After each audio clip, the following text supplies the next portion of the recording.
Okay, Assalamualaikum warahmatullahi wabarakatuh. Okay, apa khabar anak-anak murid dua anggerik sekalian? InsyaAllah saya harap kamu semua sihat-sihat sahaja di bawah rahmat Allah Subhanahu wa taala. Okay, baiklah.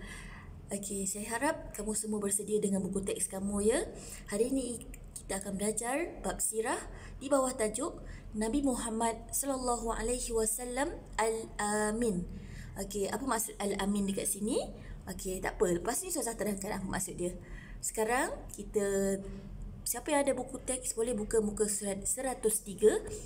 Okey, kita tengok apa yang kawan kita baca dekat situ. Dalam kotak warna pink tu. Okey, sabda Nabi sallallahu alaihi wasallam, la imana liman la amanata lahu. Maksudnya, tidak sempurna iman sesiapa yang tidak beramanah. Okey, maksudnya di sini, sebagai seorang yang beriman, kita wajib melaksanakan segala amanah kita. Tak kiralah kamu tu ibu ke, ibu bapa ke, pelajar ke, masing-masing mempunyai tanggungjawab dan amanah masing-masing. Jadi, sebagai hamba yang beriman, kita wajib melaksanakan, menyempurnakan amanah yang kita ada masing-masing. Okey? Okey, siapa yang ada buku teks boleh teruskan muka surat sebelah 104. Okey, kita baca dialog tu Sifat amanah Nabi Muhammad. Okey, kotak nombor 1 tu. Assalamualaikum Ustaz. Saya terjumpa dompet yang tercicir di kantin sekolah. Okey, apa Ustaz tu jawab? Waalaikumsalam. Terima kasih di atas kejujuran kamu. Ustaz bangga dengan sikap kamu yang jujur dan amanah. Okey, apa murid tu jawab balik? Kotak nombor 3 ni. Okey, yang saya apa ni? Terima kasih Ustaz. Tetapi, apakah maksud amanah itu? Apa maksud amanah tu? Okey, Ustaz tu jawab, pernahkah kamu mendengar cerita tentang sifat amanah Nabi Muhammad sallallahu alaihi wasallam? Okey, mari Ustaz ceritakan kepada kamu. Kamu semua tertanya-tanya tak apa contoh sifat amanah Nabi Muhammad? Okey, jom mari Ustazah bacakan di muka surat 105. Okey, buka semua. Okey, dekat kotak besar ni. Ini. Okey, semua dengar saya bacakan. Nabi Muhammad sallallahu alaihi wasallam ialah seorang yang sangat amanah. Sayyidatuna Khadijah telah mengamanahkan Nabi Muhammad sallallahu alaihi wasallam untuk menguruskan perniagaannya di Syam. Okey, sifat amanah Nabi Muhammad itu mendorong kejayaan baginda dalam perniagaan. Bahkan baginda mendapat keuntungan yang sangat besar. Sayyidatuna Khadijah tertarik dengan sifat amanah baginda sehingga memilih untuk menjadikan Nabi Muhammad sebagai suaminya. Keunggulan sifat amanah Nabi Muhammad itu mendorong masyarakat Arab memberikan gelaran Al-Amin. Yang bermaksud sangat dipercayai. Okey, disebabkan sifat amanah yang ditunjukkan oleh Nabi Muhammad ini, semua masyarakat Arab menggelarkannya Al-Amin. Sebab apa? Maksudnya yang sangat dipercayai. Okey, siapa yang nak gelaran macam tu? Kamu nak tak bila kamu dengar contohnya nama Laila. Laila, semua orang kata Laila tu boleh dipercayai. Mesti nak kan? Kita tak nak orang kenal kita dengan sifat kita yang tidak baik. Jadi, kita kena melaksanakan amanah kita sehingga mendapat kepercayaan kepada semua orang. Okey, berdasarkan kisah Nabi Muhammad tadi, apa yang kita boleh dapat daripada kisah tu? Okey, cuba tengok dekat kotak warna yang hijau ni. Okey, analisis daripada kisah amanah Nabi Muhammad sallallahu alaihi wasallam.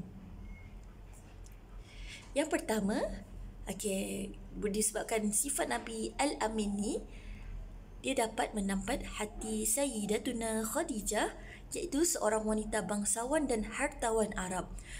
Pada waktu itu Sayyidatuna Khadijah ni adalah seorang yang sangat kaya raya. Dan tadi kan diamanahkan Nabi untuk menjaga perniagaannya. Disebabkan kejujuran Nabi ni membuatkan Sayyidatuna Khadijah ni ingin menjadikan Nabi ni sebagai suaminya. Tengok, disebabkan sifat jujur ni, Orang semua suka kat dia, bahkan ingin menjadikan Nabi ni sebagai suaminya. Okey, nombor 2, dipercayai oleh kaum Quraisy walaupun mereka memusuhi baginda. Pada waktu itu kaum Quraisy ni memusuhi baginda, tetapi disebabkan sifat dan akhlak amanah yang Nabi telah tunjukkan ini menyebabkan dia dipercayai oleh kaum Quraisy pada ketika itu. Okey? Nombor 3, kejayaan Nabi Muhammad di dalam perniagaan sehingga mendapat keuntungan atas sifat amanah baginda. Macam yang kita baca tadi, disebabkan sifat amanah Nabi ni, sifat amanah Nabi yang sampai digelar Al-Amin ni menyebabkan keuntungan yang sangat besar di bawah perniagaan yang Nabi uruskan tu. Okey, contohnya kita Ustazah ada jual air balang dekat pasar malam. Okey, dan Ustazah menggunakan air masak sehingga menyebabkan pelanggan-pelanggan Ustazah suka dengan air yang Ustazah buat tu. Rasa dia sedap. Jadi pelanggan akan bertambah ramai dan beli kat Ustazah. Okey, sebab apa? Sebab Ustazah jujur dalam perniagaan. Itu sebagai contoh Okey. Ataupun kalau contohnya kamu sebagai pelajar mempunyai amanah sebagai seorang pelajar untuk belajar. Okey, jika kamu sentiasa tekun berusaha, hasilnya Allah akan bagi ganjaran yang sangat besar, iaitu kamu akan berjaya di dalam apa yang kamu buat. Okey. Jadi setiap kita wajib melaksanakan amanah yang kita ada masing-masing. Okey? Okey, seterusnya kita buka muka surat 106 sebelah dia tu. Okey, mari kita teladani sifat amanah Nabi Muhammad sallallahu alaihi wasallam. Okey, cuba tengok kat kotak warna coklat pudar ni. Okey, yang pertama, apa contoh sifat amanah yang kita sebagai umatnya boleh contohi? Okey, yang pertama, Nabi Muhammad sallallahu alaihi wasallam sentiasa bercakap benar. Dia tak pernah tipu, sekali pun tak pernah tipu. Okey, jadi sebagai hambanya, sebagai umat Nabi Muhammad, saya wajib bercakap benar pada bila-bila masa. Tak boleh berbohong. Okey? Okey, nombor 2. Sebagai ketua negara, Nabi Muhammad menjalankan tanggungjawab dengan sempurna. Okey, sebagai umat Nabi Muhammad, kita wajib melaksanakan tugasan dengan sebaiknya. Itu yang saya cakap tadi. Apapun kita ni bekerja ke, apapun tugas yang kita ada, kita wajib melaksanakan amanah dengan sebaiknya. Okey, dan yang terakhir, merosakkan tanaman dan pohon-pohon dilarang oleh Nabi Muhammad sallallahu alaihi wasallam. Jadi apa yang kita boleh teladani daripada contoh sifat Nabi tadi tu? Okey, sebagai umatnya, kita wajib menjaga kebersihan dan keindahan alam sekitar yang di kotak ni. Saya baca. Okey, apa rumusan yang kita boleh buat daripada kisah Nabi Muhammad Al-Amin ni? Okey, rumusannya adalah amanah sangat penting diamalkan oleh setiap Muslim. Nabi Muhammad adalah contoh yang terbaik bagi semua manusia. Okey, kita semua wajib mencontohi sifat Nabi Muhammad. Kenapa? Sebab Nabi kita tu adalah contoh yang terbaik yang kita boleh ikut. Okey, ingat ya, apa maksud Al-Amin tadi? Al-Amin tadi adalah maksud yang sangat boleh dipercayai. Okey, itu saja daripada saya untuk minggu ini. Hari Rabu ni kamu semua bercuti ya, cuti Wesak. Okey, oleh itu saya ingin mengucapkan terima kasih dan insya-Allah kita jumpa lagi di masa akan datang. Okey, saya harap kamu semua boleh faham tajuk ni.